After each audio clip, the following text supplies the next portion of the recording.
सिर्फ 20 रुपए के दही से आप वो कमाल करें जो सबका होश उड़ा डाले। बेसन, सूजी, मैदा, आटा, ब्रेड, अंडा, इन सब चीज़ों का इस्तेमाल करके आपने बहुत मर्तबा मीठे ट्राई किए होंगे। चलें इस बार सिर्फ आप 50 रुपये खर्च करें और ये सब चीज़ें छोड़ें और इतना सुपर हेल्दी, टेस्टी, लजीज मीठा बनाएं। आप इसे मिल्क केक कह सकते हैं, इसे मिठाई कह सकते हैं, जो भी कह सकते हैं, पर इतना लजीज बनता है कि आप सबका दिल खुश हो जाएगा। आपने कभी बनाया है? अस्सलाम वालेकुम, मैं हूँ किरण और आप देख रहे हैं मज़ेदार से मीठे को बनाने के लिए कढ़ाई में सबसे पहले आपने 150 ग्राम चीनी लेनी है दानेदार। चूल्हा आपने ऑन कर लेना है और मीडियम आंच करके आपने पास ही खड़े रहना है। हम सबसे पहले करने लगे हैं यहाँ पर चीनी को कैरमलाइज, तो ये मीडियम आंच पे बहुत जल्दी हो जाती है।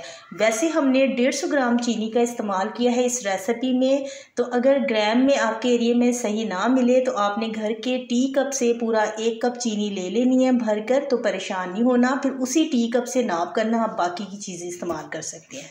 चीनी देखें यहाँ पर कैरमलाइज होना शुरू हो गई है। ये बिल्कुल भी झूठ बात नहीं है कि ये बहुत ज़्यादा टेस्टी बनता है, बल्कि टेस्टी होने के साथ ये इस कदर हेल्दी है कि आप इसे इंशाल्लाह बार बार बनाना पसंद करेंगे।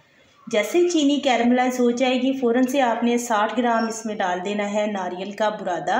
अगर ग्राम में समझ ना आए तो उसी कप का आप इस्तेमाल कर सकते हैं जिस कप से आपने चीनी का इस्तेमाल किया है, तो आधा कप आपने इसमें नारियल का बुरादा डालकर अच्छी तरह मिक्स कर लेना है। सिर्फ हमने मिक्स करना है, ज़्यादा देर तक बिल्कुल नहीं पकाया, कुछ सेकंड ही लगेंगे आपको इसमें मिक्स करने में।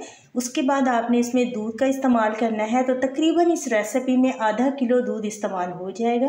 तकरीबन हमारे पास 1.5 गिलास के करीब दूध बनता है जो हम इसमें इस्तेमाल कर रहे हैं, लेकिन दूध आपने थोड़ा थोड़ा करके डालना है। दूध जैसे इसमें आप डालेंगे तो चीनी का कैरेमल है वो पत्थर की तरह बन जाएगा, लेकिन परेशान आपने नहीं होना।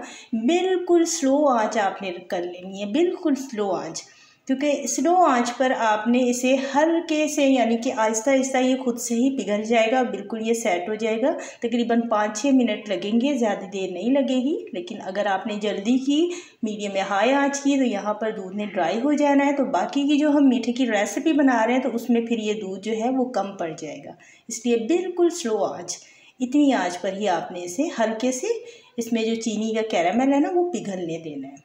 तो यहाँ पर देखिए इस तरह से ये बनकर तैयार हो जाएगा। तो सिर्फ 6-7 मिनट का टाइम लगेगा। तो इसे उतार कर किसी भी बर्तन में निकाल कर ढककर अलग से रख लीजिएगा। उसके बाद उसी कढ़ाई को हमने साफ़ कर लिया। यहाँ पर हमने उसी कप से नाप कर आधा कप लेना है देसी घी। इस रेसिपी में आप देसी घी का इस्तेमाल करेंगे तो ये बहुत ज़्यादा हेल्दी बन जाएगी। वैसे आप इसमें डालडा घी का भी इस्तेमाल कर सकते हैं और मक्खन का भी कर सकते हैं। मक्खन को मेल्ट करके आधा कप मक्खन इस्तेमाल कर सकते हैं, वरना घी, तो घी यहाँ पर आधा कप ही जाएगा इसमें। और पूरा उसी कप से हमने तकरीबन 150 ग्राम यहाँ पर ले लिया है चावल का आटा। चावल का आटा आपने घर पर चावल से तैयार नहीं करना, बल्कि मार्केट से बहुत आसानी से बना हुआ चावल का आटा मिल जाता है, तो आपने वही लेना है, क्योंकि इसमें हमें अच्छी तरह से पिसा हुआ चावल का आटा चाहिए। घर पर हम कितना भी उसे पीसेंगे तो वैसा पाउडर वाला चावल का आटा नहीं तैयार होगा। चावल का आटा घी में डालने के बाद आपने मीडियम आंच पे पास ही खड़े रहकर इसकी भुनाई करनी है बहुत अच्छी तरह से।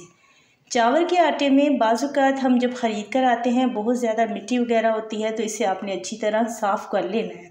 साफ़ वगैरह कर लीजिएगा फिर इस्तेमाल कीजिएगा। 150 ग्राम अगर इस रेसिपी में चीनी इस्तेमाल होगी तो 150 ग्राम ही इसमें हमने चावल का आटा इस्तेमाल किया है। दोनों चीज़ों का वज़न बराबर होगा बिल्कुल। चावल के आटे को हमने इतनी अच्छी तरह भूना है, बिल्कुल सुनहरी कलर में आ गया है। जब ये अच्छी तरह से सुनहरी कलर में आ जाएगा, फिर आपने सबसे पहले चूल्हे की आंच को बिल्कुल हल्का कर लेना है, ताकि जैसे ही हम इसमें कैरामल सॉस जो हमने तैयार करके स्टार्ट में वीडियो में रखा है वो हम इसमें थोड़ा थोड़ा करके डालेंगे। एकदम से आपने सारा नहीं डालना, पहले थोड़ा डालिएगा, अच्छी तरह मिक्स कर लीजिएगा इस तरह से। जैसे ही आप वो इसमें डालेंगे ना तो फ़ौरन से ये ड्राई हो जाएगा, इसलिए चूल्हे की आंच स्लो कर लेंगे तो अच्छी तरह से ये साथ साथ ना बहुत यमी सा बनेगा। पकाने से ये बहुत ही ज़्यादा सॉफ्ट सा बनेगा, खाने में बहुत आप इंजॉय करेंगे।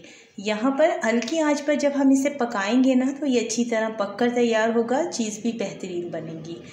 हरी इलायची का पाउडर आपने घर पर पीस कर 1 टीस्पून वो भी अच्छी बेहतरीन खुशबू के लिए इसमें डाल देना है। उसके बाद अब इसकी हम भुनाई करेंगे। तो भुनाई भी बिल्कुल हल्की आंच पर हम इसकी करेंगे। तो थोड़ा सा 10-12 मिनट का आपको टाइम लगेगा जब आप इसकी भुनाई करेंगे। उस वक्त तक आपने इसकी भुनाई करनी है जब ये अच्छी तरह से कढ़ाई से इकट्ठा नहीं हो जाता, कढ़ाई छोड़ देगा और ये घी भी छोड़ देगा जो हमने स्टार्ट में इसमें इस्तेमाल किया है। लेकिन फिर भी हमें इसमें थोड़ा सा घी कम लग रहा था। 2 खाने के चम्मच इसमें हमने देसी घी का और इस्तेमाल किया है। 10 मिनट हो चुके हैं इसकी भुनाई होते हुए। तो ये देखें माशाल्लाह से इसने घी छोड़ना शुरू कर दिया है। तो इस स्टेज पे आपने इसमें 3 खाने के चम्मच भरकर डाल देने हैं अच्छा खट्टा दही। तो दही जो है वो कोशिश कीजिएगा, एक तो गाढ़ा होना चाहिए, पानी उसमें नहीं इतना ज़्यादा होना चाहिए, दही बिल्कुल गाढ़ा हो। और 3 चम्मच भरकर जितना हमने यहाँ पर मीठा तैयार किया है इसमें 3 चम्मच आपने डाल लेने। दही डालने के बाद फिर से 5 मिनट तक मीडियम आंच कर लीजिएगा और इसकी अच्छी तरह भुनाई कर लीजिएगा ताकि अच्छी तरह से पता भी ना चले। दही से क्या होगा, एकदम दाना दाना इसका जो है तैयार होगा, अलहदा और बहुत ज़्यादा ये सॉफ्ट तैयार होता है। बहुत ही मज़ेदार लगता है खाने में। एक मर्तबा इस तरीके से जब आप इस मीठे को बनाएंगे इंशाल्लाह मुझे यकीन है कि आप इसे बार बार बनाएंगे। देखें बिल्कुल अच्छी तरह इसकी बुनाई हो चुकी है, कढ़ाई को इसने छोड़ दिया है और घी भी छोड़ दिया है। यहाँ पर देखें दाने दाने की तरह ये बनकर तैयार हुआ है। यकीन माने दिखने में जितना ही ये खूबसूरत लग रही है चीज़ बनी हुई, उतनी ही खाने में ये टेस्टी है।